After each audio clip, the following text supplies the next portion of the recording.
கர்த்தருடைய பரிசுத்த நாமத்துக்கு மகிமை உண்டாகட்டும். ஏசாயாவுடைய புஸ்தகம் 51வது அதிகாரம் 2வது வசனம். உங்கள் தகப்பனாகிய ஆபிரகாமையும் உங்களை பெற்ற சாராளையும் நோக்கி பாருங்கள். அவன் ஒருவனாயிருக்கையில் நான் அவனை அழைத்து அவனை ஆசீர்வதித்து அவனை பெருக பண்ணினேன். நாம் ஆபிரகாம் காரியங்களை குறித்து சில காரியங்களை படித்து வந்தோம். ஆபிரகாமை தேவன் அழைத்த அழைப்பும் அவன் பண்ணினதான காரியங்களும் பிரயாணங்களும் குறித்து சில விஷயங்கள் எல்லாம் படித்தோம். ஆண்டவர் ஆபிரகாமை அழைத்த பிறகு கூட ஆபிரகாமின் மேல் நம்பிக்கை இல்லாமலேயே ரொம்ப வருஷம் ஆண்டவருக்கு இருந்தது. ஆபிரகாம் விசுவாசத்தின் தகப்பன் அப்படி சொல்லி மேன்மையான காரியங்களையாக குறித்து தான் நம்மளுக்கு ஊழியக்காரங்க சொல்லிக் கொடுப்பாங்க. ஆனால் அவனுடைய மறுபக்கம் நிறைய பேருக்கு தெரியாது. அவனுடைய மறுபக்கத்தை தான் பார்த்துட்டு வந்தோம். ஆண்டவர் அழைத்த அழைப்பு, அவனை ஒரு இடத்துல இருக்க சொல்லும்போது அந்த இடத்த விட்டு அவன் பேர்ந்து போய் அவன் நிமித்தம் பஞ்சம் உண்டாகி பல காரியங்கள் நடந்தது. அதனால் சாராளை கொண்டு போனாங்க மற்ற ராஜாக்கள். அப்புறமா ஆண்டவர் அவங்களோட போராடி வெளியே கொண்டு வந்தார். இதெல்லாம் யாரால் வந்தது அப்படின்னா தேவனால் உள்ள ஆபிரகாமின் நிமித்தம் தான் இந்த காரியம்லாம் நடந்தது. இப்பொழுது எல்லாத்தையும் ஆண்டவர் சரி பண்ணி கொண்டு வந்து ஒரு இடத்துல ஆண்டவர் வச்சிருக்கிறார். கடைசியாய் இவனுடைய மனைவியை கொண்டு போனவன் தான் அபிமெலேக். கேராரூருக்கு கொண்டு போனான். இப்போ அந்த கேராரூர்லேருந்து அவங்க திரும்பி வந்து பெலிஸ்தேருடைய தேசத்தில் தான் ரொம்ப வருஷமாய் குடியிருந்தாங்க. பெலிஸ்தேருடைய தேசம் பேர்சேபா வனாந்தரம். இந்த இடத்துல தான் அவர்கள் அந்த நாட்டை விட்டு வெளிப்புறத்தில் தான் வந்து ரொம்ப வருஷமாக அவன் குடியிருந்தான். ஆதியாகம புஸ்தகம் 21வது அதிகாரம் 33-34. ஆபிரகாம் பேர்சபாவிலே ஒரு தோப்பை உண்டாக்கி சதா காலமும் உள்ள தேவனாகிய கர்த்தருடைய நாமத்தை அவ்விடத்தில் தொழுது கொண்டான். ஆபிரகாம் பெலிஸ்தருடைய தேசத்தில் அநேக நாள் தங்கியிருந்தான். இந்த பேர்சேபா அப்படி சொல்றது வனாந்தரம் பெலிஸ்தருடைய தேசம். அது அங்கதான் ரொம்ப வருஷமா அவன் குடியிருந்தான். அது அபிமெலேக்குடைய கட்டுப்பாட்டுக்குள்ள இருந்ததான இடங்கள். இப்போ கர்த்தருடைய வாக்கு தத்துவத்தின்படி இவருக்கு 100 வயதாச்சு. சாராளுக்கு 90 வயதான போது ஆபிரகாமுக்கு கர்த்தர் கொடுத்த வாக்கு தத்துவத்தின்படியே ஒரு ஆண் பிள்ளை பிறந்தான். அவனுக்கு ஈசாக் அப்படி சொல்லி பேர் வைத்தாங்க. இந்த பேர் கடவுள் தான் அவனுக்கு சொல்லிட்டு போனார். உனக்கு ஒரு குமாரன் பிறப்பான், அவனுக்கு ஈசாக் என்று பேர் வை. ஈஸ் அப்படி சொன்னாக்கா மனிதன், ஷாக் அப்படி சொன்னா சிரிப்பு. அப்போ அவன் சிரித்தான் அப்படின்றதான பேர் தான் அந்த ஈசாக்கு. இப்போ அவன் வளர்ந்து வரான். பிள்ளை பால் மறந்த போது அவங்க ஃபஸ்ட்டு பிறந்த நாள் கொண்டாடுறாங்க. அப்படி கொண்டாடும் போது அவன் ஒரு பெரிய விருந்து வச்சான். ஆபிரகாம் ஒரு பெரிய விருந்து வச்சான். அந்த விருந்து நேரத்தில் தான் பெரிய சண்டை வந்துச்சு. எகிப்து தேசத்தலாகிய ஆகார் ஆபிரகாமுக்கு பெற்றதான பிள்ளை என்ன செய்தது? பரிகாசம் பண்ணிச்சு. அதனால அவனையும் அந்த எகிப்து தேசத்தாலாகிய ஆகாரையும் துரத்தி விட வேண்டியதாக இருந்துச்சு. ஆண்டவரே அதை துரத்தி விட சொல்றார். சாரால் சொல்ற மாதிரி செய்ய, அவளை துரத்தி விட்டுரு, அவன் உனக்கு சுதந்திரவாளி கிடையாது அப்படி சொல்லிட்டார். ஆபிரகாமுக்கு தான் பிறந்தான். ஆனாலும் கர்த்தருடைய மனதில் அவன் சுதந்திரவாளி அல்ல, ஈசாக்கு தான் சுதந்திரவாளி. திட்டவட்டமாக ஆண்டவர் சொல்லியிருந்தார். ரொம்ப வருஷம் கழிச்சு தன் மனைவிக்கு பிறந்ததான பிள்ளை யாரு? ஈசாக்கு. அதனால 2 பேரும் ரொம்ப பாசம் வச்சாங்க. யார் மேல? ஈசாக் மேல அதிக அளவுக்கு பாசம். தகப்பனும் மனைவியும் மாத்தி மாத்தி அவனை என்ன செய்தாங்க? அன்பு கூர்ந்தாங்க. இது அப்படியே தொடர்ந்து போயிட்டே இருந்துச்சு. ஈசாக்கு பிறந்த அப்புறமா இங்க ஆபிரகாம் ஒரு பேர்சேபால அதிக நாள் இருந்து அவன் அங்கே ஒரு பலிபீடத்தை கட்டி தேவனை தொழுது கொண்டான் அப்படி சொல்லியிருக்குது. அப்போது அபிமெலேக்கிட்ட தப்பிச்சு வந்த பேர் தான் இவன் என்ன பண்ணான், தப்பிச்சு வந்துட்டோமே, கடவுள் நம்மளை காப்பாற்றிட்டாரு, நம்ம மனைவியும் திருப்பி கொடுத்துட்டாரு அப்படி சொல்லி கடவுளுக்கு நன்றி செலுத்துறதுக்கு தான் இவன் ஒரு பலிபீடத்தை கட்டி பலி செலுத்தினான். அதுக்கப்புறமா ஈசாக்கு பிறந்துட்டான். ஈசாக்கு பிறந்த அப்புறமா இவர் என்ன செய்தார்னா தெய்வத்தை மறந்துட்டார். பிள்ளை பிறந்ததான அந்த சந்தோஷம், பிள்ளையை கொஞ்சி குலாவி அன்பு செலுத்தி இப்படியே வளர்ந்துட்டாங்க. 15 வருஷம் போச்சு. கர்த்தரை இவன் அதுக்கப்புறம் பலி செலுத்தினதாகவோ தொழுது கொண்டதாகவோ சொல்லப்படவே இல்லை, சொல்லப்படவே இல்லை. அவன் பால் மறந்த நாட்களில் கர்த்தரிடத்துல அவன் பேச ஆரம்பித்தான். கர்த்தர் அவங்ககிட்ட பேசினார். இவனே போல அவன் துக்கத்தில் இருக்கும்போது கர்த்தரை அவங்ககிட்ட பேசி அவளை அமுச்சு விடு, அதுதான். அதுக்கப்புறம் அவன் பலி செலுத்தின மாதிரி இல்லை. இப்போ ஆண்டவர் என்ன செய்தார், இவன் உண்மையாகவே நமக்கு பயப்படுறானா, எதையும் நமக்காக தியாகம் பண்ணுவானா, நம்ம மேலே உண்மையாக விசுவாசத்தும் பாசமும் இருக்குதா, பக்தி இருக்கா அப்படின்னு ஆண்டவர் அவனை செக் பண்ணார், சோதித்தார் அப்படி தான் சொல்லியிருக்குது. அவனை சோதிக்கும் போது எப்படி சோதிக்கிறார், இப்போ ஒரு ஆளை சோதிக்கிறாருன்னா அவங்க நம்ம மேலே பிரியமாக இருக்கிறாங்களா இல்லையான்னு பார்க்குறதுக்கு ஏதாவது ஒரு காரியத்தை பண்ணுவாங்க. அப்போ பிரியமாக இருக்கிறாங்க அப்படி சொன்னால் அந்த பிரியமாக இருக்கிறவங்களுக்காக எதை ஒன்றா அவங்க இழக்க தயாராகிடுவாங்க, எதை ஒன்றா இழக்க தயாராகிடுவாங்க. அப்போ தான் அவங்க உண்மையாக பிரியமாக இருக்கிறாங்களா இல்லையான்னு கண்டுபிடிக்க முடியும். அதைத்தான் இப்போ ஆண்டவர் அவனுக்கு செக் பண்ணுறாரு. 22வது அதிகாரம் 1-2. இந்த காரியங்கள் நடந்த பின்பு தேவன் ஆபிரகாமை சோதித்தார். எப்படி எனில் அவர் அவனை நோக்கி, ஆபிரகாமே என்றார். அவன், இதோ அடியேன் என்றான். அப்பொழுது அவர், உன் புத்திரனும் உன் ஏகசுதனும் உன் நேசகுமாரனுமாகிய ஈசாக்கை நீ இப்பொழுது அழைத்து கொண்டு மோரியா தேசத்துக்கு போய் அங்கே நான் உனக்கு குறிக்கும் மலைகள் ஒன்றின் மேல் அவனை தகன பலியாக பலியிடு என்றார். யோசித்து பாருங்க, ஆண்டவர் தான் அவனுக்கு ஒரு குமாரனை தந்தார், அவன் மூலியமா தான் சந்ததி வரணும்னு சொன்னார். ஆனா இப்போ அவனையே தருவாங்க தகன பலி, அவனை குத்தி கொளுத்தி போடு, அதான் சர்வாங்க தகன பலி, எரிய வைக்கணும். எப்படி இருக்கும் யோசித்து பாருங்க. இதுக்கு கொஞ்சம் இந்த காரியங்கள் நடந்த பின்பு அப்படின்னு சொல்றாங்களே, எந்த காரியம் நடந்தது? கொஞ்ச நேரத்துக்கு முன்னால தான், கொஞ்ச காலத்துல அந்த இஸ்மாவேலையும் ஆகாரையும் துரத்தி விட்டாங்க. இப்ப ஏற்கனவே இருந்த குழந்தையும் போயிடுச்சு. இப்போ அவனுடைய சேஷ்ட புத்திரன் இவன் தான். ஆண்டவர் என்ன சொல்றாரு, உன் ஏகசுதன் உன் நேசகுமாரன்றாரு. ஏகசுதன் அப்படி சொன்ன என்ன அர்த்தம், அவன் தான் உனக்கு மகன், வேற மகன் உனக்கு கிடையாது அப்படின்றாரு. அப்படியானா இஸ்மாவேல் ஏற்கனவே பிறந்து தானே இருக்கிறான். அவன் பிறந்து இருக்கும் போது ஈசாக்கு எப்படி ஏகசுதனா மாறுவான்? ஆனா ஆண்டவர் ஏன் அவனை ஏகசுதன் அப்படி சொன்னாரு? ஏகசுதன்னா ஒரு மகன், ஒரே மகன். அப்போ சாராளுக்கும் ஆபிரகாமுக்கும் பிறக்கிறதான குழந்தை தான் வாக்கு தத்தம் பண்ணப்பட்டது. இஸ்மாவேல் பிறந்தது வாக்கு தத்தத்தின்படி அவன் பிறக்கல, அது மாம்ச சித்தத்தின்படி பிறந்தது. அதே மாதிரி கேத்துராள்னு ஒரு மனைவி இருந்தாங்க. அந்த கேத்துராளுடைய மனைவிக்கு 6 பிள்ளைங்க பிறந்தாங்க. அதுல ஒருத்தன் தான் மேதியானியர். அப்போ அவங்க கூட இந்த வாக்கு தத்தம் பண்ணப்பட்டதான அந்த லிஸ்ட்ல வரமாட்டாங்க. அவங்களாம் மாம்சத்தின்படி பிறந்தவங்க, அது ஆவிக்குரிய லிஸ்ட்டுக்குள்ள வரவே வராது. ஆண்டவர் 3 விதமான வாக்கு தத்தம் கொடுத்தார். உன் சந்ததி வானத்து நட்சத்திரங்களை போல இருக்கும், அது ஈசாக்குடைய சந்ததி.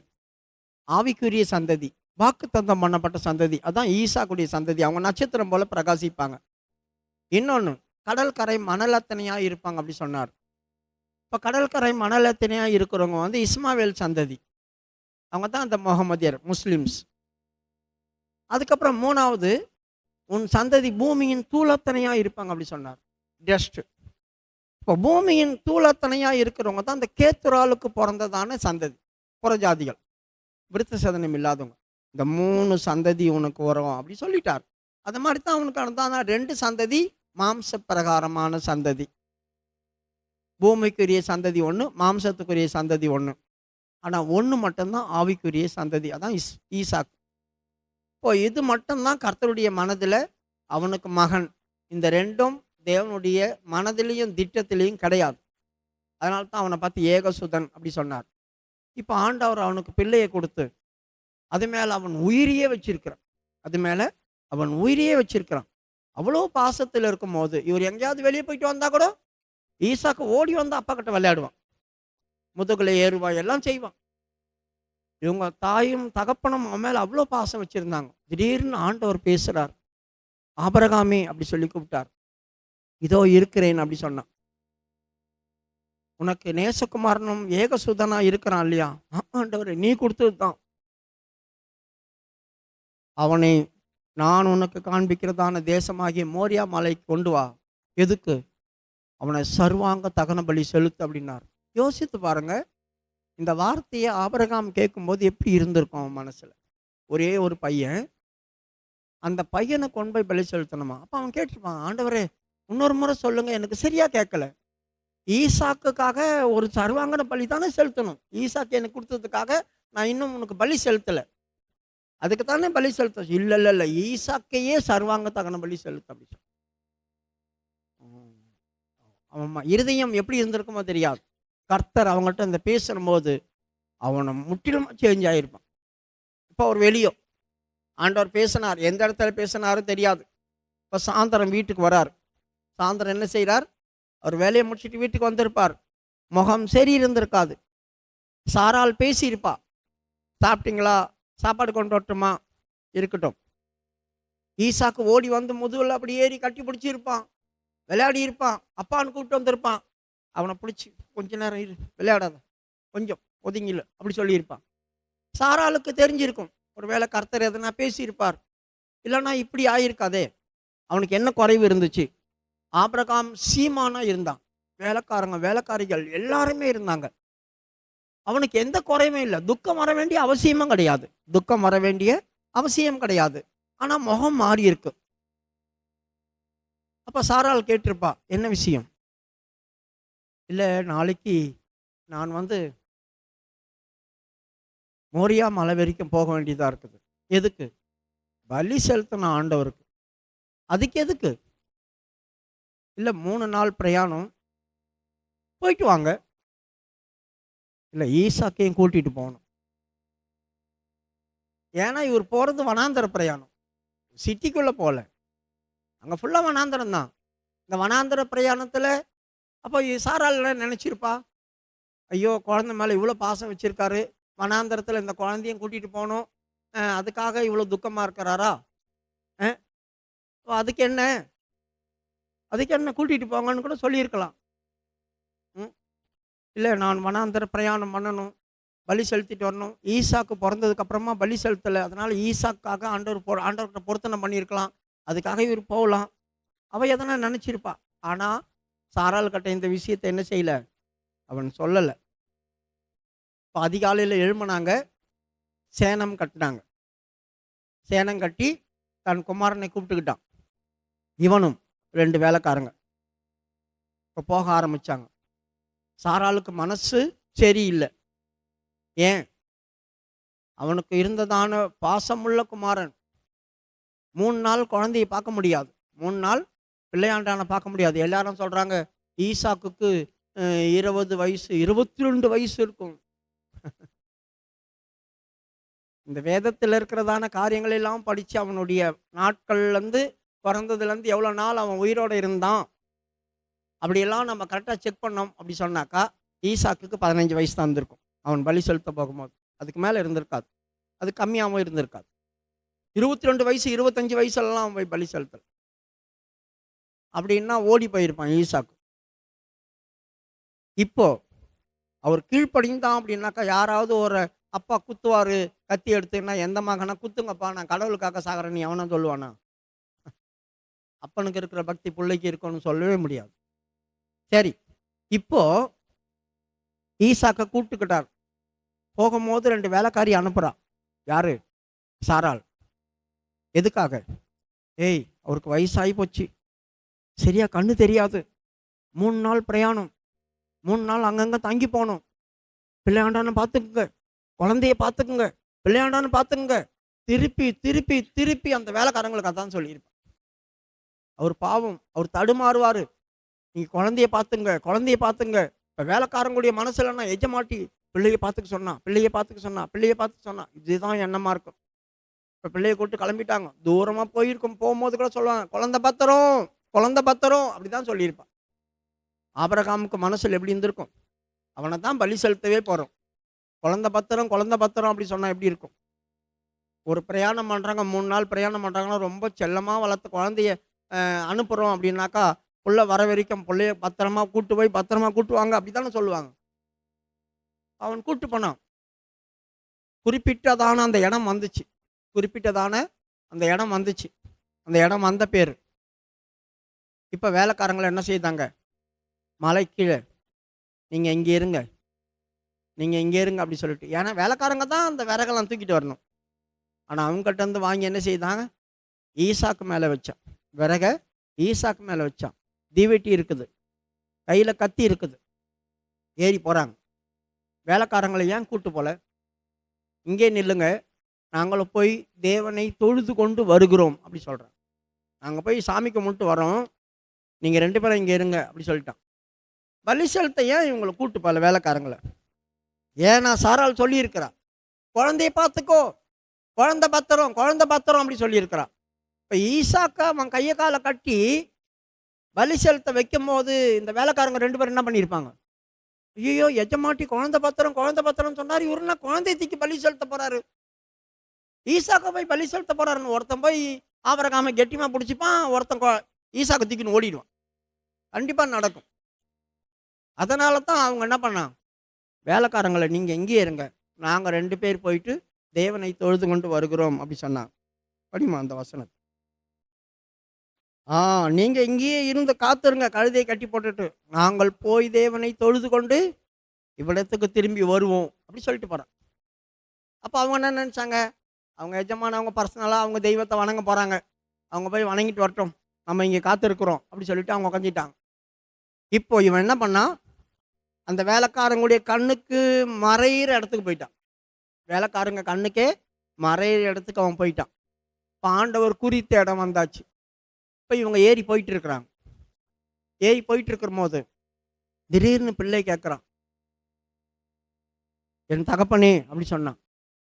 அவன் சொல்றான், இதோ இருக்கிறேன் அப்படி சொல்றான். விறகு என்கிட்ட இருக்குது, தீவெட்டியும் கத்தியும் நீங்க வச்சிருக்கீங்க, பலி செலுத்த தானே நம்ம போறோம். ஆமா, பலி பொருள் எங்க, ஆடு எங்கப்பா அப்படி சொல்லி கேட்டிருப்பான் இல்லையோ? யோசித்து பாருங்க, நம்ம பிள்ளைய கூட்டு போறோம். ஆண்டவர் பேசினதான அந்த வார்த்தை, ஈசாக்க பலி செலுத்து நீ அப்படி சொல்லும் போது அதுக்கு சாராளுக்கும் தெரியாது, ஈசாக்குக்கும் தெரியாது, ஆபிரகாமுக்கு மட்டும்தான் தெரியும் அந்த வார்த்தை. இப்ப பையன் கேட்கறான், பலி எங்கன்னு.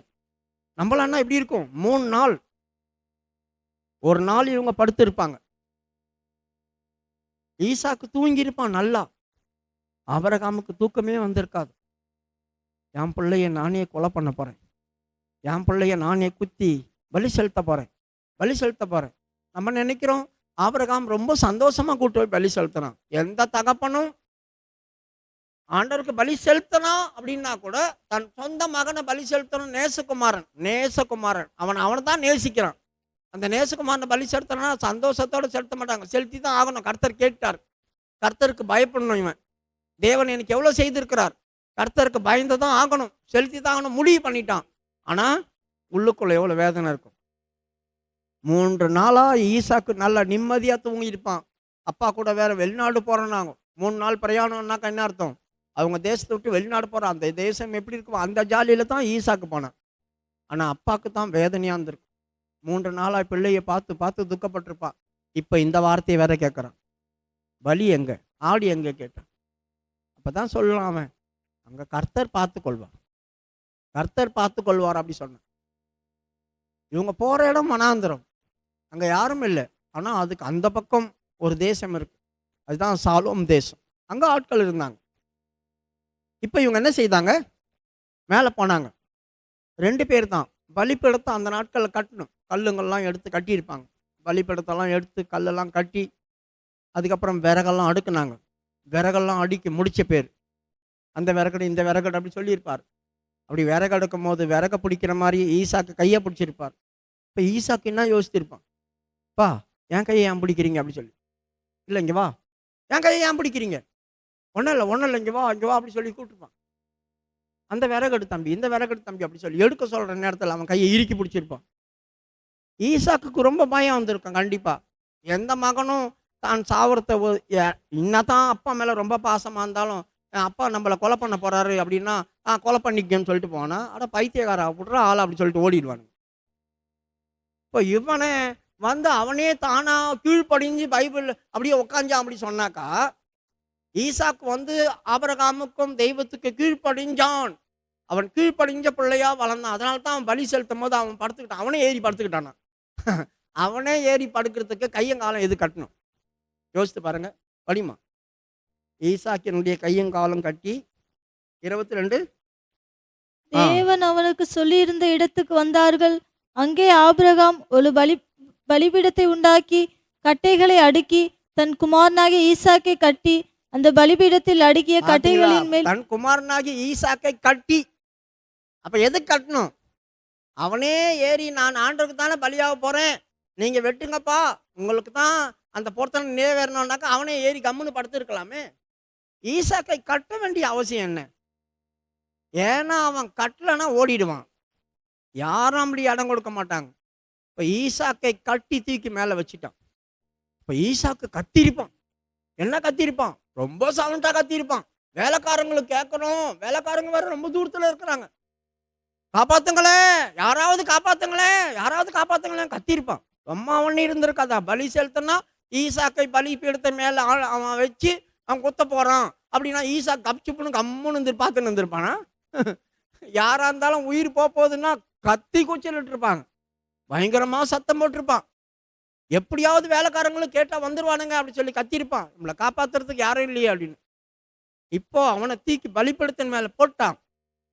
போட்டுட்டு கத்தியை ஓங்கிட்டான். கர்த்தர் பார்த்துட்டே இருக்கிறார், என்னதான் பண்ண போறான் அவன். அவன் கத்தியை ஓங்கினவனையும் வானத்துல இருந்து ஒரு சத்தம் உண்டாச்சு. 2 சத்தம் கேட்டிருக்கும். ஒன்று ஈசாக்கு கத்துற சத்தம், இன்னொன்று ஆபிரகாமை பார்த்து ஆண்டவர் கூப்பிட்டார். ஆபிரகாமே அப்படின்னு கூப்பிடல, எல்லா இடங்கள்லையும் 22:1 வந்து அவர் எப்படி கூப்பிடுறாரு பாருங்க. 22:1 படிங்க. இந்த காரியங்கள் நடந்த பின்பு தேவன் ஆபிரகாமை சோதித்தார். எப்படி எனில் அவர் அவனை நோக்கி ஆபிரகாமே என்றார். பாத்தீங்களா? அவர் அவனை நோக்கி ஆபிரகாமே அப்படிதான் சொன்னார். ஆபிரகாமே அப்படி கூப்பிட்டார். ஆனா 22:12 அவர் ஆபிரகாமே ஆபிரகாமே அப்படி சொல்றாரு. அர்ஜென்ட்டா ஆபிரகாமே ஆபிரகாமே அப்படி சொல்லி கூப்பிடாங்கல்ல, அந்த மாதிரி கூப்பிட்டார். 11 11 அப்பொழுது கர்த்தருடைய தூதனானவர் வானத்திலிருந்து ஆபிரகாமே ஆபிரகாமே என்று கூப்பிட்டார். பாருங்க, நம்ம லேட்டா படிக்கிறோம். ஆபிரகாமே ஆபிரகாமேன்றத குத்திடுவான் அவன். ஆபிரகாமே ஆபிரகாமே அப்படி சொல்லி கூப்பிட்டுருப்பாரு ஸ்பீடா. உன் பிள்ளையாண்டான் மேல் உன் கை போடாது. இது யாருக்கு தெரியும்? வானத்திலிருந்து சத்தம் கேட்குது. வானத்திலிருந்து சத்தம் கேட்கும் போது ஆபிரகாமுக்கும் கேட்டிருக்கும், ஈசாக்குக்கும் கேட்டு. உன் பிள்ளையாண்டான் மேல் கை போடாதே, உன் பிள்ளையாண்டானுக்கு ஒன்றும் செய்யாதே. அந்த வார்த்தை எப்படி இருக்கு பாருங்க, படிமா. அப்பொழுது அவர் பிள்ளையாண்டன் மேல் உன் கையை போடாதே, அவனுக்கு ஒன்றும் செய்யாதே. உன் பிள்ளையாண்டான் மேல் கை போடாதே, அவனுக்கு ஒன்றும் செய்யாதே. எங்க அப்பா என்ன கொலை பண்ண பார்த்தான். ஆண்டவருக்கு கூட இறக்கம் இருந்துச்சு. என்னை காப்பாத்துறதுக்காக அவனை ஒன்றும் செய்திடாதே, அவனை கொலை பண்ணிடாதே, நீ ஆண்டவரே என்னை காப்பாத்துறதுக்கு சொல்றாரு, இவன் என்னை கட்டி வச்சு குத்துறான். வெறி வந்திருக்கும், கோபம் வந்திருக்கும், அப்பா மேல வெறுப்பு வந்திருக்கும். உங்களுக்கு நினைக்கிறீங்களா சாதாரணமா நடக்குது இந்த விஷயம்ட்டு? அந்த கேட்கிற வார்த்தையை பாருங்க. பிள்ளையாண்டான் மேல் கைப்படாதே, அவனுக்கு ஒன்றும் செஞ்சிடாதே அப்படின்னு ஆண்டவர் சொல்றார்.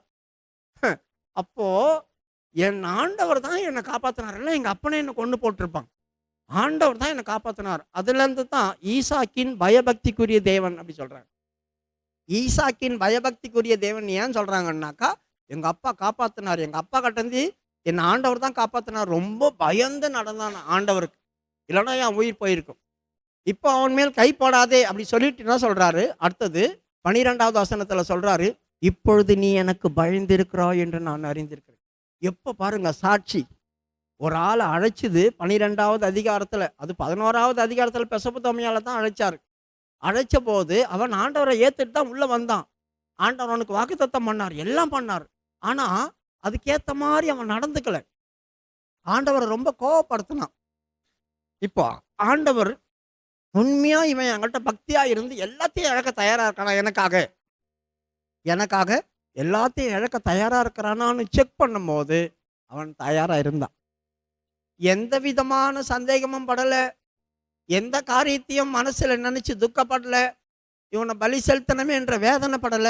கொடுத்து ஆயிட்டும், ஆண்டவருக்கு கொடுத்துருவோம். அவர் கேட்டார், கொடுக்காம விடக்கூடாது. ஏற்கனவே நான் அவர் பேச்சை கேட்காம ரொம்ப வருஷமா அவர் என்கிட்ட பேசாம போயிட்டார். அவர் என் மேல கோவப்பட்டு உத்தமனா நடந்து கொள்ளு என்னை திட்ட ஆரம்பிச்சிட்டார். இனிமே நான் அப்படி நடக்கக்கூடாது, நான் உத்தமா தான் நடக்கணும், அவர் என்ன கேட்டாலும் அதை செய்யணுன்றதான உறுதி ஆபிரகாம் கிட்ட இருந்துச்சு. அந்த உறுதியை தான் கர்த்தர் பார்த்தார். இப்பதான் சொல்றார், இவ்வளோ நாள் இல்லாம இப்பதான் எனக்கு உன் மேல நம்பிக்கை வந்திருக்குது, இப்போது நீ எனக்கு பயந்திருக்கிறாய் என்று அறிந்திருக்கிற. எப்போ சாட்சி பாருங்க. அவனை ஒரு 50 வயசுல சந்திச்சிருக்கலாம், 75 வயசுல தான் அவன் ஆண்டருடைய சட்டத்திட்டப்படி நடக்க ஆரம்பிச்சான். ஆனா அதுக்கப்புறமா 115 வயசு அப்புறம் தான் சொல்றாரு, இப்பதான் உன்னை நான் நம்புருவேன், இனிமே நீ எனக்காக என்ன வேணா செய்வே, இப்போ உன் மேல எனக்கு நம்பிக்கை வந்திருக்கு. பிரியமானவர்களே, இதை படிக்கும்போது எப்போ நம்மளுக்கு ஆண்டவர் சாட்சி சொல்லுவார்? நம்ம அழைக்கப்பட்டோம், தெரிந்து கொள்ளப்பட்டோம், ரட்சிக்கப்பட்டோம், ஞானஸ்தானம் பெற்றோம், பரிசுத்தாவின் அபிஷேகம் பெற்றுட்டோம், இவ்வளோ நாள் ஆண்டருக்கு பிள்ளையா தான் இருக்கிறோம். ஆனால் எல்லாமே ஆண்டருக்கு பிரியமா ஜீவிக்கிறோமா தெரியாது. என்னைக்கு நம்மளை குறித்து சாட்சி சொல்லுவார்? இப்பொழுது நீ எனக்கு பயந்திருக்கிறாய் என்று அறிந்திருக்கிறேன். எப்போ அந்த சாட்சி பெறுவோமோ தெரியாது. படிமா 12வது வசனம். அப்பொழுது அவர், பிள்ளையாண்டன் மேல் உன் கையை போடாதே, அவனுக்கு ஒன்றும் செய்யாதே, நீ அவனை உன் புத்திரன் என்றும் உன் ஏகசுதன் என்றும் பாராமல் எனக்காக ஒப்பு கொடுத்தபடியினால் நீ தேவனுக்கு பயப்படுகிறவன் என்று இப்பொழுது அறிந்திருக்கிறேன் என்றார். பார்த்தீங்களா? இப்போ இந்த வார்த்தைலாம் அவர் எப்படி சொல்லும் போது ஈசா காதல் விழுந்திருக்கல. அவனுக்கு ஒரே பையன், ஏகசுதன், அவன் மேலே இவ்வளோ நேசம் வச்சிருந்த, அவனையே எனக்கு ஒப்பு கொடுக்க நீ துணிந்தபடியினால். அப்படிதானே இருக்குது. ஒப்பு கொடுத்தபடியினால், இப்போ அவனையே நீ எனக்கு கொடுக்கறதுக்காக துணிந்தபடியினால் தான். அதனால் இப்பொழுது நீ எனக்கு பயந்திருக்கிறாய் என்று நான் அறிந்திருக்கிறேன் அப்படி சொன்னார். இப்போ என்ன நடக்குது யோசித்து பாருங்க. அங்க ஒரு ஆடு மாட்டிட்டு இருந்துச்சு ஒரு புதருக்குள்ள. இப்போ இவன் பலி செலுத்தி ஆகணும், ஏன்னா பலிப்படத்தை கட்டிட்டான். அதனால இப்போ என்ன பண்ணான் இவன்? ஆபிரகாம் கையை அவுத்து விட்டான். பிள்ளையாண்டன் மேல் ஒன்றும் செய்யாதுன்னு சொல்லிட்டார் இல்லையா? இப்போ ஆபிரகாமுடைய ஈசாக்குடைய கையெல்லாம் ஆபிரகாம் அவுத்து விட்டோன்னையும் ஈசாக்கு அங்கே இருந்திருப்பான்னு நினைக்கிறீங்களா? எப்படா கையை கால் அவுத்து விடுவான்னு சொல்லி பார்த்துட்டு இருந்தா அவன் எழும்பி தலை தெறிக்க ஓடி இருப்பான் வேலைக்காரங்கிட்ட. கீழே வேலைக்காரங்கிட்ட ஓடி வரும்போது வேலைக்காரங்கன்னா இப்படி ஓடி வரான் எஜமானுடைய பையன். என்னாச்சுன்னா அவனுக்கு பேச்சே வந்திருக்காது. அவன் ஆல்ரெடி பயத்தில் இருந்திருக்கான், கண்ணில் தண்ணி வந்திருக்கும், பேச்சு வராமல் இருந்திருக்காது. ஒருவேளை அப்பா ஏதோ பலி செலுத்துறது, மாட்டை அறக்கிறத இது வரைக்கும் ஈசாக்கு பார்த்துருக்க மாட்டான். ஆடு கத்துற சத்தத்தை கேட்டு அந்த ரத்தம் எடுத்தா பயந்துருப்பான் போல பிள்ளையாண்டான் அப்படின்னு அவங்க நினச்சிருப்பாங்க. அதனால ஒன்றும் இல்லை அதெல்லாம் ஒன்றும் இல்லை அப்படி சொல்லிட்டு கம்முன்னு வச்சிருப்பாங்க. இப்போ என்ன பண்ணார் ஆண்டவர்? ஒரு ஆட்டை அவனுக்கு காமிச்சு அதை எடுத்து புதரில் இருக்க மாட்டி இருக்கிறதான ஆட்டை கொண்டு வந்து பலி செலுத்திட்டான். பலி செலுத்தும் போது ஆண்டவர் சொல்கிறாரு, நீ என் பேச்சுக்கு செவி கொடுத்தபடினால் நான் உன்னை ஆசீர்வதிப்பேன், உன்னை பெரிய காரியம் பண்ணுவேன், அப்படி இப்படியெல்லாம் சொல்லி ஆசீர்வதிக்கிறார். அதுக்கப்புறமா தான் ஆண்டவருக்கு அவனை ஒரு பேர் வச்சான் அந்த இடத்துக்கு. 14வது வசனம். யெகோவா ஈரே அப்படி சொல்வார். ஆபிரகாம் அந்த இடத்துக்கு யெகோவா ஈரே என்று பெயரிட்டான். அதனாலே கர்த்தருடைய பர்வதத்திலே பார்த்து கொள்ளப்படும் என்று இந்நாள் வரைக்கும் சொல்லப்பட்டு வருகிறது. கர்த்தருடைய பர்வதத்திலே பார்த்து கொள்ளப்படும் அப்படி சொன்னா என்ன அர்த்தம்? எப்போ என் தேவனுக்காக நான் எதையாவது செய்ய என்னை ஒப்பு கொடுக்கிறேனோ, அப்படி ஒப்பு கொடுக்கும் போது எதுவாக இருந்தாலும் கர்த்தருடைய பர்வதத்திலே பார்த்து கொள்ளப்படும். என்னுடைய காரியங்கள்லாம் அவர் பார்த்துக்குவார். நான் அவருக்காக எதையாவது செய்ய போனா அவர் என்னுடைய சகல காரியங்களை அவர் பார்த்துக்கொள்ளாத கர்த்தருடைய பர்வதத்திலே பார்த்து கொள்ளப்படும் அப்படி சொல்லி அந்த இடத்துல பேர் வச்சான். சரி, இப்போ இவங்க ரிட்டர்ன் வராங்க. இவங்க என்ன செய்தாங்க? ஆபிரகாம் ஆசீர்வாதத்தை பெற்றுக்கிட்டான், கர்த்தர்கிட்ட நல்ல சாட்சி வாங்கிட்டான். இனி ஆபிரகாமை குறித்து ஆண்டவர் எந்த விதத்திலையும் கோபப்பட மாட்டார், அவனை சந்தேகப்பட மாட்டார். ஏன்னா அவர் திட்டவட்டமாக தெரிஞ்சுக்கிட்டார், இவன் எனக்காக ஜீவிக்கிறான், நல்சாட்சி பெற்றுட்டான். ஆபிரகாமுக்கு ஒரு பெரிய சந்தோஷம் இருக்கும். இப்போ இவங்க 3 நாள் பிரயாணம் பண்ணாங்களே, அதே மாதிரி 3 நாள் பிரயாணம் பண்ணி வீட்டுக்கு வரணும் இல்லையா? இப்போ ஆபிரகாம் வேலைக்காரங்கிட்ட வந்துட்டான். ஈசாக்கு அப்பா கிட்ட போயிருப்பானா? வேலைக்காரங்கிட்ட போய் பின்னால ஒளிஞ்சிட்டு பார்த்துருப்பான் அப்பாவை. ஈசாக்கு வந்திருக்க மாட்டான். கண்டிப்பா வந்திருக்க மாட்டான். 2 பேரும் போனா கூட ஈசாக்கு தனியா தான் போயிருப்பான். அப்பா கூடயே வந்திருக்க மாட்டான். வரும்போது அப்பா கையை பிடிச்சிட்டே வந்திருப்பான். ஆனா பலி செலுத்தி ரிட்டர்ன் போகும்போது அப்பா பக்கத்துல கூட போயிருக்க மாட்டான். இப்போ 3 நாள் நைட்டு இவங்க படுக்கணும். ஏன்னா 3 நாள் பிரயாணம். இப்போ 1 நாள் படுக்கிற வரும்போது ஈசாக்கு தூங்கிட்டே இருந்தான் ஜாலியா. ஆபிரகாமுக்கு தூக்கம் வரல. இப்போ ஆபிரகாம் நிம்மதியா தூங்கி இருப்பான். ஈசாக்குக்கு தூக்கம் வந்திருக்காது. எங்க அப்பா நம்ப முடியாது, அவன் என்ன எதனா பண்ணிடுவான் அப்படி சொல்லிட்டு ஈசாக்குக்கு தூக்கம் வராம அப்பாவையே பார்த்து இருந்திருப்பான்.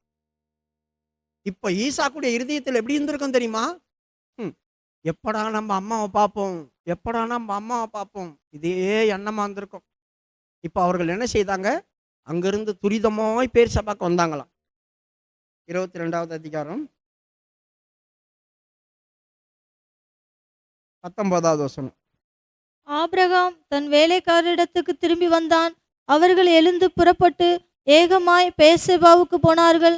ஆபிரகாம் பேர்செபாவிலே குடியிருந்தான். பாருங்க, இந்த இடத்துல ஆபிரகாம் தான் ஏற்கனவே பேர்சேபால தானே இருந்தான். அப்புறம் ஏன் இந்த இடத்துல மறுபடியும் ஆபிரகாம் பேர்சேபால குடியிருந்தான் அப்படி சொல்லியிருக்குது? அதுக்கு ஒரு காரியம் இருக்கு. சும்மா ஒன்றும் வேதத்தில் கொடுக்க மாட்டாங்க. அவன் தான் ஏற்கனவே பெலிஸ்தருடைய தேசத்தில் அநேக நாள் குடியிருந்தான்னு ஏற்கனவே சொல்லிட்டாங்க. அவன் பேர்சேபால ஒரு தோப்பு உண்டாக்கிட்டான் அப்படி சொல்லியிருக்குது. அப்புறமா ஆபிரகாம் பேர்சேபாக்கு வேகமாய் வந்தாங்க, துரிதமாய் வந்தாங்க அப்படின்னு. இப்போ பேர்சேபாக்கு வந்துட்டாங்க. பேர்சேபால தான் சாராள் இருக்கிறா. அவங்க வீடு அங்கே தான் இருக்காங்க, தான் தோப்பு வச்சிருக்காங்க. இப்போ தூரத்தில் பார்த்துட்டு இருக்கிறா சாராள். போனவங்கள ஆளை காணமே, வந்துடுவாங்களே, 3 நாள் பிரயாணம்னாங்க. போக 3 நாள், வர 3 நாள், 6 நாள் ஆயிருக்கும். இப்போ அவள் 6வது நாள் உட்காந்து பார்த்துட்டே இருந்திருப்பா. குழந்தைய காணும், பிள்ளைய காணும், புருஷனை காணும், எங்கே வராங்கன்னு. எங்கன்னா தூரத்தில் வரவங்க. இப்போ வீடுங்க நிறைய இருக்குது. அப்போ தான் வீடுங்களே கிடையாது. தூரத்துலேருந்து பார்த்தா வனாந்தரம் தானே அது பேர்சேபா. தூரத்தில் ஆள் வருது. ஒரு குட்டீஸ் மட்டும் ஓடியாடுறாரு. தப்பன்னு அம்மா பார்த்துட்டு வந்த உடனேயும் சாரால கட்டி பிடிச்சிருப்பான். கட்டி பிடிச்சி என்னப்பா ஆச்சு, இன்னொன்னு அங்கதான் அழ வரும். வேற வழி இல்லை, எதனா சொல்லணுமே. என்னடா அழுவுற, ஏண்டா அழுவுற, ஏண்டா அழுவுற கேட்டிருப்பா. வார்த்தையே வந்திருக்காது ஈசாக்கு. ஏன்னா அந்த மாதிரி ஒரு காரியம் நடந்திருக்காங்க பயங்கரமா. என்னாச்சு என்னாச்சு இன்னொன்னையும் அப்பா வந்திருப்பான். ஆபிரகாம் பக்கத்துல வரும்போது காட்டியிருப்போம். அப்பா கத்தி எடுத்து என்ன குத்த வந்தாருமா, மேல போட்டாருமா, பலிப்படுத்து மேல குத்த வந்தாருமா. நான் கத்துறேன் விடமாட்டாருமா. ஆண்டவரை என் மேல பரதவை பார்த்து பிள்ளையாண்டான ஒன்னும் பண்ணாதே, அவனுக்கு ஒன்னும் செய்யாதுன்னு கடவுள் கூட சொல்றாருமா. ஆண்டவர் கூட என் மேல எவ்வளவு இறக்கம் இருக்கு, இவருக்கு இறக்க மேல். பைபிள்ல நிறைய விஷயங்கள் உங்களுக்கு எல்லாமே டீட்டெயிலா எழுதல, மறைச்சி தான் இருக்கும். அங்க என்ன நடந்திருக்கும் யோசித்து பாருங்க. சாரால் சாதாரணமான ஆள் இல்லை. அவளை பத்தி சொல்லி இருக்குது, தன் புருஷனை ஆண்டவனே என்று கூப்பிட்டு கீழ்ப்படிஞ்சிருந்தாள் அப்படி சொல்லிட்டு. அவள் சாவர வரைக்கும் கீழ்ப்படிஞ்சிருந்தான்னு நினைக்கிறீங்களா? ஆண்டவனே என்று கீழ்ப்படிந்திருந்தா அப்படி நீங்க செய்தால் நீங்க அவளுக்கு பிள்ளைகளா இருப்பாங்க. எந்த இடத்துலலாம் அவர் கீழ்ப்படிஞ்சா அப்படி சொன்னாக்கா, அவன் ஒவ்வொரு ஊருக்கும் போகும்போது நீ என்ன தங்கச்சின்னு சொல்லு, நான் உனக்கு அண்ணன்னு சொல்லு அப்படின்னு சொன்னா பாருங்க, அந்த டைம்ல தான் அவன் கீழ்ப்படிஞ்சா. ஏன்? எவனா ஒருத்தன் என்னை தூக்கிட்டு போவான்னு இவனுக்கே தெரியும். அதுக்கு தான் இவன் அப்படி சொல்றான். சரி போயிட்டே இருப்பான். நம்ம இவங்கிட்ட கொஞ்சம் எதுக்கு அவன் உண்மையா பட்டாட்டே, உனக்கு அறிவு இருக்கா, நீ என் புருஷன் தானே, இப்போ தங்கச்சின்னு சொன்னா என்னை யாராவது தூக்கிட்டு போயிடுவாங்களே, அப்போ உனக்கு பரவாயில்லையா? உன் உயிர் போகக்கூடாது, நீ உயிரோடு இருக்கணும். என்னை பொண்டாட்டின்னா உன்னை கொண்டுட்டு என்னை தூக்கிட்டு போயிடுவானுங்க, அப்படியே தானே கேட்டுக்கணும்ல. ஆனால் அவன் என்ன பண்ணான்? போடா, அவங்களுக்குள்ள இருக்கிறது எங்கடா குடிசை வீட்டில் இருக்கிறது, நான் எங்கன்னா அரண்மனையில் இருப்பேன். அவள் அந்த இடத்துக்கு மட்டும் கீழ்ப்படிஞ்சிருந்தான். நிறைய இடத்துல சண்டை போட்டா, உனக்கும் எனக்கும் கர்த்தர் நடவை நின்று நியாயம் தீர்ப்பாராக. அவளை என்னத்துக்கு வீட்டில் வச்சிருக்கிற, துரத்தி விடு, அவ என் அற்பமா என்றா. ஆகார கொடுமைப்படுத்தி விட்டா. கொடூரமான ஆவியெல்லாம் சாராளுக்கு இருந்துச்சு. இப்ப பையன் சொல்றான், அப்பா என்னை கொலை பண்ண வந்தாரு, கடவுள் தான் என்னை காப்பாத்தினாருன்னு. எப்படி இருக்கும்? ஐயோ, பக்தியில பைத்தியம் முடிச்சிச்சு இந்த ஆளுக்கு. என் பிள்ளைய உன் கூட வச்சிருந்தா மறுபடியும் தூக்கிட்டு போய் நீ கொலை பண்ணிடுவேன், மறுபடியும் தூக்கிட்டு போய் ஆடு மாடுன்னு நினைச்சு என் பிள்ளைய உன் கூட நான் வாழ்வேனா, ஓடா அப்படி சொல்லிட்டு கூப்பிட்டு போயிட்டான். உங்களுக்கு தெரியுமா? 13 வருஷமா 25 வருஷம் வரைக்கும் ஆபிரகாமை விட்டு சாராள் பிரிஞ்சு வாழ்ந்தாளாம். வேதத்துல இல்ல, தல்மோத்து புஸ்தகத்துல வாய் சொல் வேதாகமும் இருக்கு எபிரை மொழியில. அதுல 25 வருஷம் ஆபிரகாமை விட்டு பிரிஞ்சிட்டாளாம் சாராள். அவ சாவர வரைக்கும் ஆபிரகாம் கிட்ட வரவே இல்லை. ஆபிரகாமை விட்டு பிரிஞ்சே செத்து போயிட்டான். இப்போ ஆபிரகாம் இந்த பேர்சேபாவில் குடியிருந்தான் அப்படி சொல்லியிருக்கு. ஆபிரகாம் பேர்சேபாவில் குடியிருந்தான். இப்ப மறுபடியும் படிமா அந்த வசனத்தை. ஆபிரகாம் தன் வேலைக்காரரிடத்துக்கு திரும்பி வந்தான். அவர்கள் எழுந்து புறப்பட்டு ஏகமாய் பேர்செபாவுக்கு போனார்கள். ஆபிரகாம் பேர்செபாவிலே குடியிருந்தான். ஆபிரகாம் பேர்செபாவிலே குடியிருந்தான். இப்ப சாராள் என்ன செய்தா? ஈசாக்கு கூப்பிட்டு எங்க போனா? எப்ரோனுக்கு போயிட்டான். ஏன்னா எப்ரோன்ல அவங்க ஏற்கனவே குடியிருந்தாங்க. அங்க அவனுக்கு ஒரு வீடு இருக்குது. அங்க போயிட்டான். பேர்செபா கீழே இருக்குது, எப்ரோன் மேல இருக்குது. மேல போயிட்டாங்க. அங்க போய் குடியிருந்தா தான் மகனோட. அங்க கொஞ்சம் வேலைக்காரங்களை கூப்பிட்டு போயிருப்பா. அவனுக்கு தான் எக்கச்சக்கமா சொத்து இருக்கு, அதுல பாதி கொண்டு போயிருப்பா. அவன் ஒன்றும் கேட்டிருக்க முடியாது. யோசித்து பாருங்க, தெய்வத்துக்காக இவன் பயந்து ஆண்டவருக்கு சாட்சியா நிற்கிறதுனால நிறைய சேதப்பட்டான் ஆபிரகாம். நமக்கு நிறைய தெரியாது, நிறைய சேதப்பட்டான். அவன் எல்லாத்தையும் தாங்கிட்டு ஆண்டவருக்காக நின்னான் கடைசி வரைக்கும். இப்போ அவ போய் அங்க இருந்தா, இவன் இங்க இருந்தான். அவன் செத்த அப்புறமா ஒரு சில காரியங்கள்லாம் சொல்லுது. நாகோர் வந்து குழந்தை பெற்றாங்க, அவங்களுக்கு எல்லாம் குழந்தை பிறந்தது, அவங்களுக்கு ரெபேக்கான ஒரு குழந்தை பிறந்தது அப்படி சொல்லிட்டு அவளை பத்தி எல்லாம் சொல்றாங்க. உங்க தம்பி பிள்ளைங்க பிறந்தாங்க, அவங்களுக்கு பையன் பிறந்தான், அவங்களுக்கெல்லாம் பிள்ளைங்க பிறந்ததுன்னு 7 பேர் 8 பேரை பத்தி சொல்றாங்க. இதெல்லாம் முடியுது. இதெல்லாம் முடிஞ்ச அப்புறமா 23:1 சாராள் மரிக்கிறா. எங்க மரிக்கிறா? எப்ரோன்ல மரிக்கிறா. 23:1 சாராள் 127 வருஷம் உயிரோடு இருந்தால்.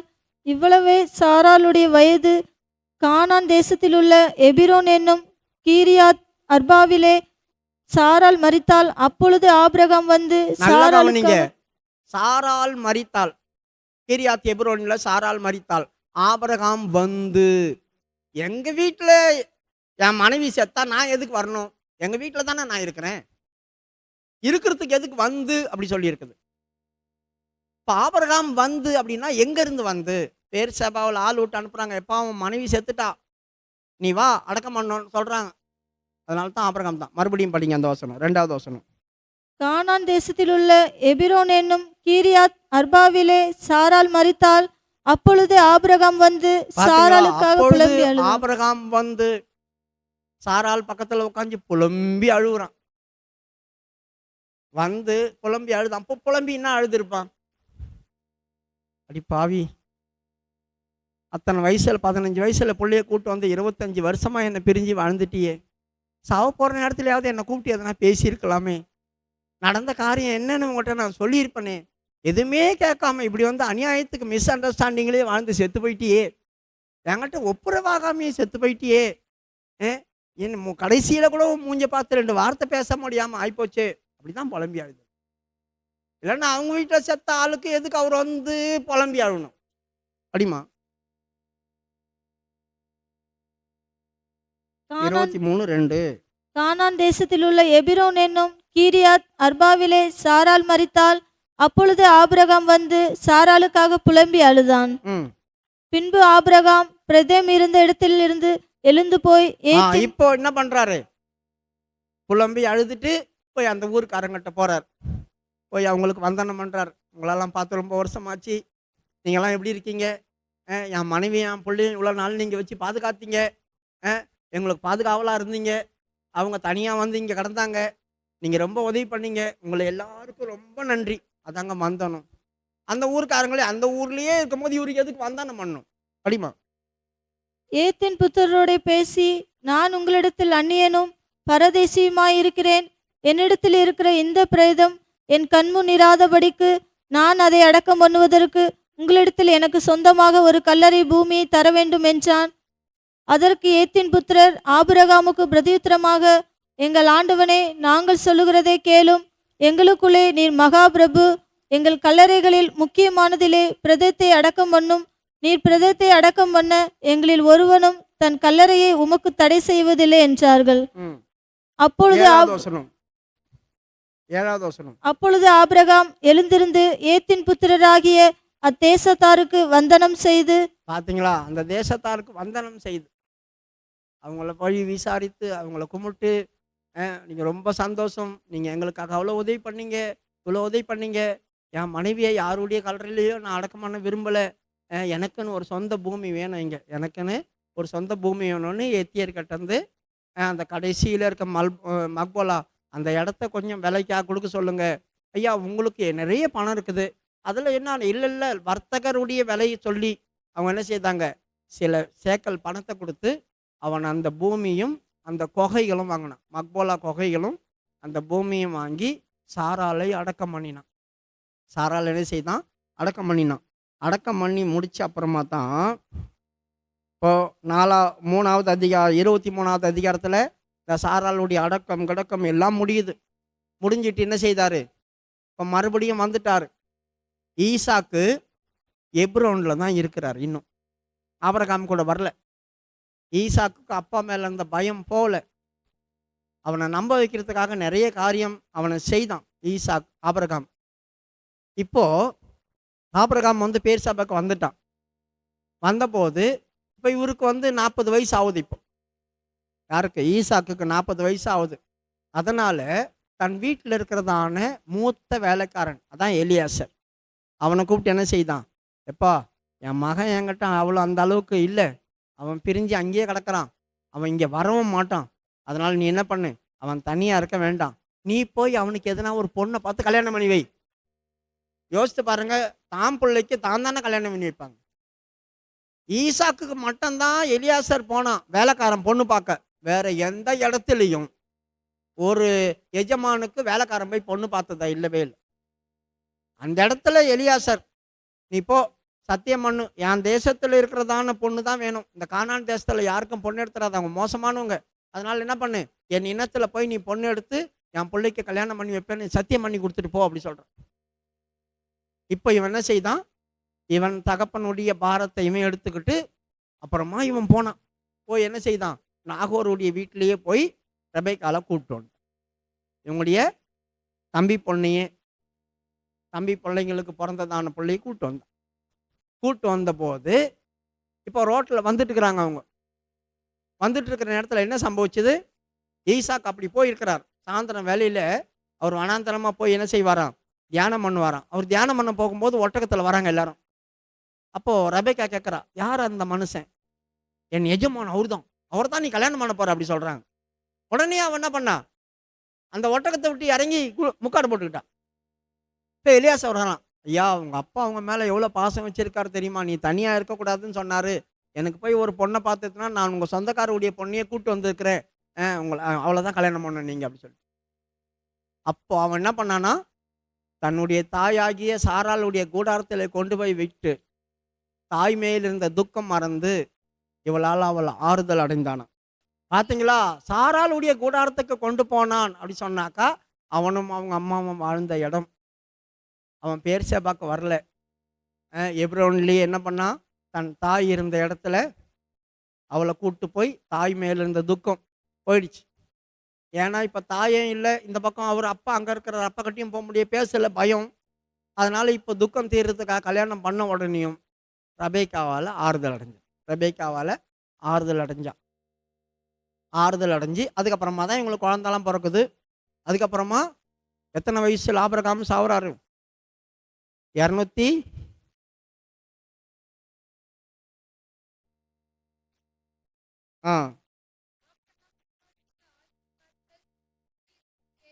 175 வருஷம்.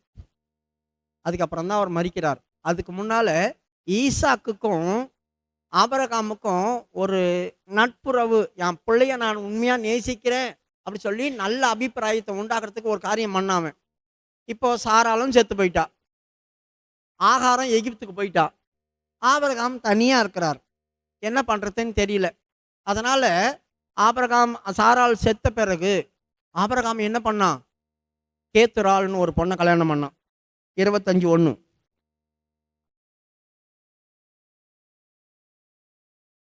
அவளுக்கு தான் 6 ஆண் பிள்ளைகள் பிறந்தாங்க. அதில் ஒருத்தன் மீதியானியர். இப்போ 6 பிள்ளைங்க பிறந்தாங்க. இவங்க என்ன செய்தாங்க? சொத்து வேணுமே, அப்பாவுடைய சொத்து. அதனால என்ன பண்ணாம, இதெல்லாம் இவங்களுக்கு கொடுக்கறதுக்கு இல்லையே, நான் என் குமாரன் இதுவரைக்கும் என் மேல கோபமா இருக்கிறான், அதனால என் சொத்து முழுதையும் அவங்களுக்கு கொடுத்து இவங்களுக்கு கிஃப்ட் கொடுத்து அமிச்சான். 6வது வசனம். ஆபிரகாமுக்கு இருந்த மறுமனையாட்டின்களின் பிள்ளைகளுக்கோ ஆபிரகாம் நன்கொடைகளை கொடுத்து ஆ, தான் உயிரோடு இருக்கும்போதே அவர்களை தன் குமாரனாகிய ஈசாக்கை விட்டு கிழக்கே போக கீழ் தேசத்துக்கு அனுப்பிவிட்டான். இவங்களுக்கெல்லாம் நன்கொடை கொடுத்தான், கிஃப்ட் கொடுத்தான். 5வது வசனத்துல ஆபிரகாம் தனக்கு உண்டான யாவற்றையும் ஈசாக்கு கொடுத்தான். 5வது வசனம் ஆபிரகாம் தனக்கு உண்டான யாவையும் ஈசாக்குக்கு கொடுத்தான். பாருங்க, ஆபிரகாம் தனக்கு உண்டான யாவையும் ஈசாக்கு கொடுத்தானா. இப்போ ஈசாக்குன்னா நினைச்சிருப்பான், எங்க அப்பா என் மேல உண்மையாவே பாசம் வச்சிருக்கிறார். அவங்களுக்கு அவ்வளோ குழந்தை பிறந்தாங்க, இஸ்மாவேல் வேற இருக்கிறான் எங்க அண்ணன், அவனுக்கு கொடுக்கல, இவங்களுக்கும் கொடுக்கல. அவங்களுக்கு ஏதோ கொஞ்சம் கொஞ்சம் கொடுத்து நன்கொடையை கொடுத்து அவங்கள அந்த இடத்த விட்டு துரத்தி விட்டாரு. இப்போ எனக்காக அந்த சொத்து முழுதையும் எழுதி வச்சிருக்கிறார். இப்போ ஆபிரகாம் மரித்த போது அப்பாவை தேடி வரான். ஈசாக்கும் இஸ்மாவேலும் அவங்க வந்து தான் அடக்கம் பண்றாங்க. 7 8. ஆபிரகாம் உயிரோடு இருந்த ஆயுசு நாட்கள் 175 வருஷம். பிற்பாடு ஆபிரகாம் நல்ல நரைவயதிலும் முதிர்ந்த பூரண ஆயுசிலும் பிராணன் போய் மரித்து தன் ஜனத்தாரோடே சேர்க்கப்பட்டான். கீழே 9. அவன் குமாரராகிய ஈசாக்கும் இஸ்மவேலும் மம்ரேக்கு எதிரே ஏத்தியனான சோகாரின் குமாரனாகிய எப்போரோனின் நிலத்திலுள்ள மக்பேலா எண்ணப்பட்ட குகையிலே அவனை அடக்கம் பண்ணினார்கள். இப்போ இவரை பேர் சேபால வந்து எங்க கொண்டு போறாங்க? அந்த மம்ரை கொண்டு போறாங்க. அந்த இடத்துல எபிரேன் தேசத்துல கொண்டு போய் 2 பேரும் சேர்ந்து அடக்கம் பண்றாங்க. இப்போ இந்த 6 பிள்ளைங்க வந்தானுங்களா? சொல்லப்படவே இல்லை. எங்களுக்கு கிஃப்ட் கொடுத்து துரத்தி விட்டான். அவன் சாவுக்கு நான் எதுக்கு போனோன்னு இருந்திருப்பானுங்களோ என்னன்னு தெரியாது. பெத்த தகப்பன் செத்து பேர் கூட அவனுக்கு வரல. ஆனா இஸ்மாவேல் வந்தான். இஸ்மாவேலும் ஈசாக்கும் சேர்ந்து தான் அவரை கொண்டு போய் என்ன செய்யறாங்க? அடக்கம் பண்றாங்க. அப்போ தான் இருந்ததான இடத்துல எங்க அம்மா பக்கத்துலேயே அவரை வைக்கணும், எங்க அப்பா நல்லவர் தான் அப்படி சொல்லிட்டு ஈசாக்குக்கும் ஒரு நல்ல அபிப்பிராயம் வந்துச்சு. பாருங்க, அவன் தேவனுக்கு நல்சாட்சி பெறறதுக்காக எவ்வளோ தியாகம் பண்ண வேண்டியதாக இருந்துச்சு, எவ்வளோ வேதனை அனுபவிக்க இருந்துச்சு. ஆனால் வெளியே சொல்லவே முடியல. குடும்பம் பிரிஞ்சு வாழ்ந்தது பரவாயில்ல, என் தேவனுக்காகத்தானே இருந்துட்டு போட்டோம். அப்போ கூட தன் மகனுக்கு நல்லதை செய்தான். தன் மகன் என்னை நம்பணும் அப்படி சொல்லிட்டு தன் சொத்து முழுதையும் அவனுக்கு கொடுத்து நம்பிக்கை வர விட்டான். சப்போஸ் அவன் சொத்தோட செத்து போயிருந்தானே அந்த 4 பேரும் ஈசாக்கை கொண்டு போட்டு அவனுங்க பங்கு போட்டிருப்பானுங்க. ஏன்னா அந்த 6 பேரும் மோசமானவங்க. அதில் மீதியானியர் பயங்கரமான ஆவி, கலகம். அவன் எதனா ஒரு காரியம் பண்ணி நாசம் பண்ணி விட்டுருவான். அதனால தான் தன் ஈசாக்கை விட்டு வெளியே போட்டோம் அப்படின்னு பிரித்து விட்டுட்டான். ஆபிரகாமுடைய ஹிஸ்டரி பார்த்தோம் அப்படி சொன்னாக்கா, தான் தேவனிடத்துல நல்சாட்சி பெறறதுக்காக கடைசி நாட்களில் எதையும் இழக்க துணிந்தான். அதனால தான் அவன் ஜாதிகளுக்கு தகப்பனாய் மாறினான். கண்களை மூடுவோமா. எவ்வளோ காரியங்கள் நாம் ஜனங்களுக்கு சொல்லிக் கொடுப்போம். ஆனால் இந்த விஷயத்தை சொன்னால் யாரும் நம்பட்டான். அது எப்படி சாரால் பிரிஞ்சு போய் அங்கே தான் இருந்தா, அது எப்படின்னு சொல்கிற அப்படின்னு வேதத்தில் இருக்கிறத தானே சொல்கிறான். நம்மளே கிரியேட் பண்ணி சொல்ல முடியாது. இல்லைன்னா ஆபிரகாம் வந்து எதுக்கு புலம்பணும்? தான் வீட்டில் இருக்கிறதுக்கு வந்து எதுக்கு புலம்பணும்? ஒரே வீட்டில் இருக்கிறதுக்கு. அப்புறம் எதுக்கு தான் பிள்ளைக்கு ஒரு வேலைக்காரனை அமிச்சு பொண்ணை பார்த்து கல்யாணம் பண்ணி வைடா அப்படின்னு சொல்லணும்? அப்பா தானே கல்யாணம் பண்ணி வச்சுருக்கணும். அவன் அந்த பொண்ணை வேலைக்காரன் கையில் இருந்து தானே கூப்பிட்டு போகிறான் தான் தாயுடைய கூடாரத்துக்கு. அப்பா கிட்ட கூட வந்து ஆசீர்வாதம் வாங்கலையே. அப்பா எனக்கு நீ கல்யாணம் பண்ணி வச்சு எங்களை ஆசீர்வாதம் பண்ணுன்னு சொல்லியிருக்கணுமே. ஆனால் ஈசாக்கு யாக்கோபை கூப்பிட்டு ஆசீர்வாதம் பண்ணி நீ போய் கல்யாணம் பண்ணிக்கிறான்னு சொல்கிறான். அப்போ யாக்கோபுக்கு ஒரு பொண்ணை பார்த்து கல்யாணம் பண்ணல, ஏசாவுக்கும் ஒரு வேலைக்காரன் போய் பொண்ணு பார்த்து கல்யாணம். ஏசா போய் அவனே கல்யாணம் பண்ணிக்கிட்டான். யாக்கோபும் போய் அவன் சொந்தக்கார வீட்டில் போய் கல்யாணம் பண்ணிக்கணும் கூப்பிட்டு ஆசீர்வதித்து அனுப்புகிறானுங்க. ஆனால் இந்த இடத்துல இது நடந்த காரியம் என்ன? அவங்க பிரிஞ்சு இருந்ததுனால தான். நானே போனாக்கா என் பிள்ளை ஒத்துக்க மாட்டான், அதனால் நீ போய் கல்யாணம் பண்ணி என் மேலே முன்னே நல்ல அபிப்பிராயம் வர்றேன், நான் நல்ல அபிப்பிராயம் வர்றதுக்காக முயற்சி பண்ணுறேன், அவனுக்காக எல்லாத்தையும் கொடுத்துட்றேன். அப்போ என்ன நம்புவான். அவன் நம்ப வச்சான். அவன் தேவன்கிட்டையும் சாட்சி பெற்றான், மனுஷர்கிட்டையும் சாட்சி பெற்றான், தன் பிள்ளைகிட்டையும் சாட்சி பெற்றான். மரிக்கும்போது எல்லாத்தையும் சரிப்படுத்திட்டு மறிச்சான். அப்படிப்பட்டதான வாழ்க்கை தான். நம்ம முடிவு வந்து தொடங்க எப்படியோ முடிவு சம்பூர்ணமாக இருக்கணும். தேவன்கிட்ட இருந்து நம்ம சாட்சி பெற்று ஆகணும். மனுஷங்கிட்டையும் சாட்சி பெற்றோம். அப்போ நான் போய் சேர வேண்டிய இடத்துல போய் செய்வோம். மரித்தாலும் பேசலாம், மரித்த பேரும் பேசிக்கொண்டே இருக்கலாம். அவன் எவ்வளவோ காரியத்தில் முரட்டாட்டமாய் நடந்தாலும் கர்த்தர் அவனை உணர்த்தின போது, எனக்கு முன்பாக நடந்து கொண்டு உத்தமனாயிருன்னு சொன்ன போது அவன் தன்னை மாற்றி கொண்டான், சரிப்படுத்தி கொண்டான். ஆண்டவர் நம்மளை உணர்த்தும் போது ஆபிரகாமை போல நாம் சரிப்படுத்தி கொண்டோம் அப்படி சொன்னால் கண்டிப்பாக நம்முடைய ஜீவியத்தில் நிறைய மாற்றத்தை உண்டு பண்ணுவார். கர்த்தர் நம்மோடு கூட இருப்பார். அவர் சொன்ன வாக்குத்தத்தமெல்லாம் நமக்குள்ள நிறைவேறிடும். கர்த்தர் அப்படி செய்ய முடியாது. ஸ்தோத்திரம் பண்ணுவோம்.